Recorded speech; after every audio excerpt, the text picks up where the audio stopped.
Happy new year. সবাইকে নতুন বছরের শুভেচ্ছা।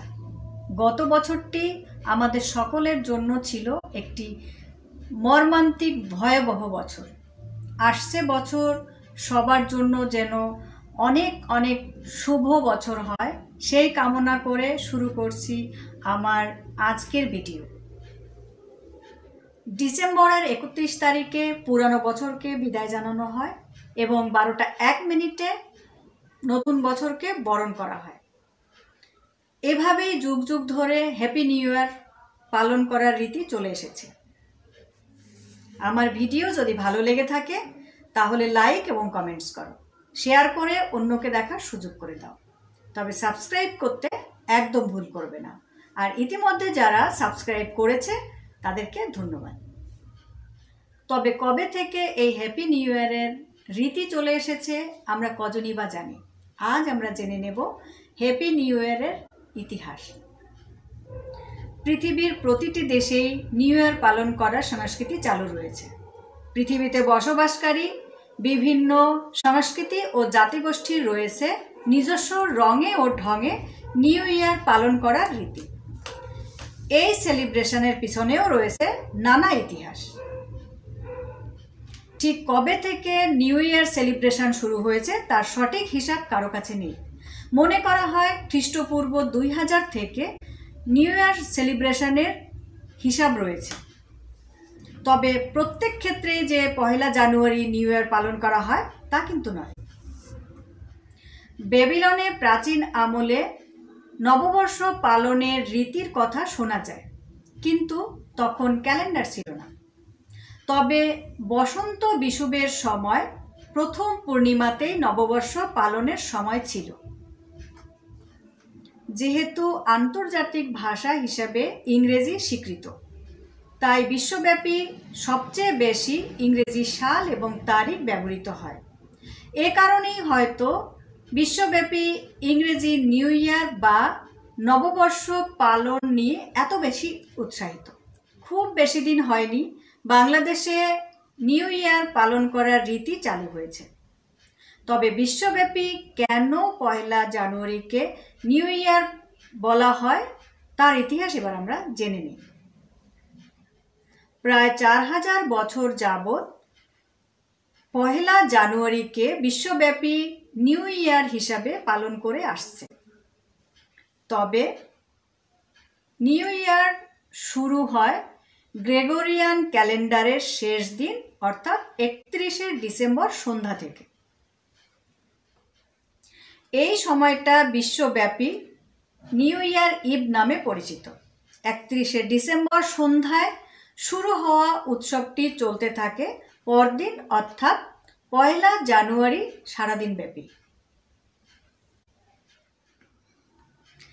ইতিহাস খুঁজে জানা যায় নিউ ইয়ার সেলিব্রেশন প্রথম পালন করা হয় খ্রিস্টপূর্ব 4র্থ সহস্রাব্দের কাছাকাছি সময়ে তৎকালীন বেবিলনে। এই উৎসব পালন করা হতো মার্চের শেষ ভাগে, যখন বিষুবীয় অঞ্চলে রাত এবং দিন সমান দৈর্ঘ্যে উপনীত হতো। আকিতু নামের এক জাঁকজমকপূর্ণ ধর্মীয় উৎসব আয়োজনের মাধ্যমে এই দিনটিকে স্মরণীয় করে রাখা হতো। আকিতু উৎসব উৎসর্গ করা হয়েছিল সূর্য দেবতা মার্ডুককে। তবে পৌরাণিক কাহিনী অনুযায়ী ভীষণ এক রক্তক্ষয়ী যুদ্ধে মার্ডুক পরাজিত করেছিল সমুদ্রের পিশচিনী তিয়ামাতকে। আকিতু মূলত এই বিজয় উৎসবেরই নাম। এই দিনটিকেই তারা নববর্ষ হিসাবে পালন করত। তবে এই উৎসব চলত 11 দিন পর্যন্ত। তখন তারা ঈশ্বরের কাছে শপথ নিতেন নতুন বছরের প্রতিটি কাজ যেন তারা ভালোভাবে পালন করতে পারেন। আর এই উৎসবকে ঘিরে রাজার পুরাতন মুকুট পরিবর্তন করে নতুন মুকুট পরিধান করানো হতো। তারা প্রতীকীভাবে পুরাতন রাজদণ্ডকে নতুনভাবে নবায়ন করত। প্রাচীন সভ্যতার ইতিহাসে বিভিন্ন সভ্যতার ভিন্ন ভিন্ন নববর্ষ পালনের নিদর্শন পাওয়া যায়। প্রাচীন মিশরে বছরের সর্বশেষ নীল নদে বান ডাকার পর লুব্ধক নক্ষত্রের উদয়কালে নববর্ষ পালন করা হতো। চৈনিকেরা শীতকাল শেষ হওয়ার পর দ্বিতীয় পূর্ণ চন্দ্রের সময় নববর্ষ পালন করত। রোমান ক্যালেন্ডারের প্রতিষ্ঠাতা রোমিওলাস সূর্যের সঙ্গে সঙ্গতিপূর্ণ করতে 304 দিন বা 10 মাস নিয়ে একটি ক্যালেন্ডার আবিষ্কার করেন। এতে প্রতিটি নববর্ষ পালন করা হতো খ্রিস্টপূর্ব 8ম শতকে। এতে প্রতিটি বছর শুরু হতো বসন্ত বিষুবের দিনে খ্রিস্টপূর্ব 8ম শতকে।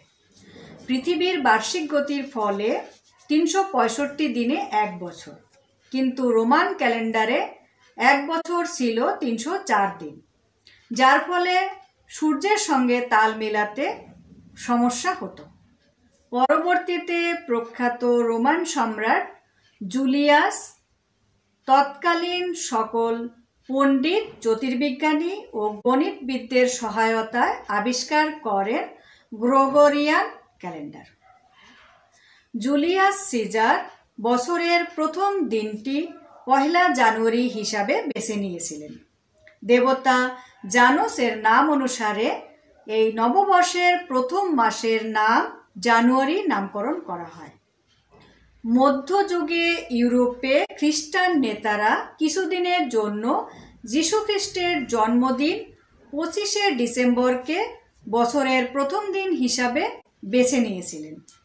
পরবর্তীতে 1582 খ্রিস্টাব্দে পোপ ত্রয়োদশ গ্রেগরি জানুয়ারির 1 তারিখকে নববর্ষের প্রথম দিন হিসাবে পুনঃপ্রতিষ্ঠিত করেন।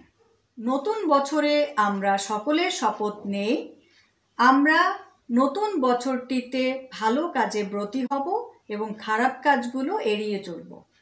মানুষে মানুষে মানবতা ফিরে আসুক এবং সকল জীবের প্রতি আমাদের ভালোবাসা এবং সেবার মনোভাব বেড়ে উঠুক। সকলকে ধন্যবাদ।